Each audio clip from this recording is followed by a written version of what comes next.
ABP news सर्वसामान्य जनतेचं खुलं व्यास। महाराष्ट्र राज्य पत्रकार संघ मुंबईच्या वतीने पोलीस उपमहानिरीक्षक माननीय सुरेशजी मेंगडे यांना आज मुंबई येथे निवेदन देण्यात आले।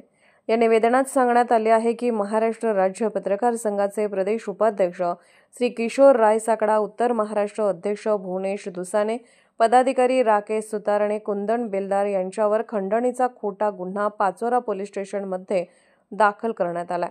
या सर्व पत्रकारांनी पाचोरा तालुक्यातील सुरू असलेल्या अवैध धंद्याविरोधात सातत्याने बातम्या प्रकाशित केल्या होत्या। परिणामी अनेक बेकायदेशीर व्यवहार बंद पडले आणि पोलिसांच्या हप्तेखोरीवरही आळा बसला। यामुळे चिडलेल्या पाचोरा पोलीस स्टेशनचे निरीक्षक अशोक कचरू पवार आणि अवैध धंद्याचा आका भोला उर्फ शेखर पाटील यांनी संगनमत करून खोट्या आरोपांची योजना रचली, असा गंभीर आरोप पत्रकार संघाने केला आहे। अवैध धंद्यामुळे मोठ्या प्रमाणात मिळणारा हप्ता बंद झाल्याने बदला घेण्याच्या हेतूने या पत्रकारांवर खोटे गुन्हे दाखल करण्यात आले, अशी भूमिका संघाने मांडली। या निवेदनावर राज्य सरचिटणीस डॉक्टर विश्वासराव आरोटे, प्रचारक संजय फुलसुंदर, नवी मुंबई जिल्हाध्यक्ष दशरथ चव्हाण, मंत्रालय संपर्क प्रमुख विष्णू भुरे, प्रवीण थोरात, ज्येष्ठ पत्रकार भीमराव सावंत आदींच्या स्वाक्षऱ्या आहेत।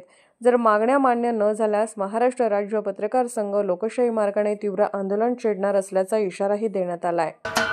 महाराष्ट्राचे सर्वमान्य दैनिक समर्थ गावकरी अहमदनगर, पुणे, नाशिक, जळगाव, धुळे, नंदुरबार, सोलापूर, कोल्हापूर, सांगली, सातारा, मुंबई, ठाणे, पालघर, रत्नागिरी, रायगड, सिंधुदुर्ग, नांदेड, उस्मानाबाद, बीड, औरंगाबाद, नागपूर, गडचिरोली, भंडारा, गोंदिया, अकोला, यवतमाळ, बुलढाणा येथून एकाच वेळी प्रसिद्ध होणारे एकमेव दैनिक, सर्वसामान्य जनतेचे खुले व्यासपीठ।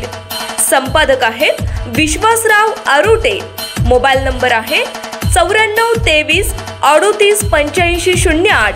दुसरा मोबाईल नंबर 94 23 46 72 72। तिसरा मोबाईल नंबर 75 88 15 0001। वेबसाईट आहे sgavkari.com। मेल आयडी आहे aklgavkari@gmail.com।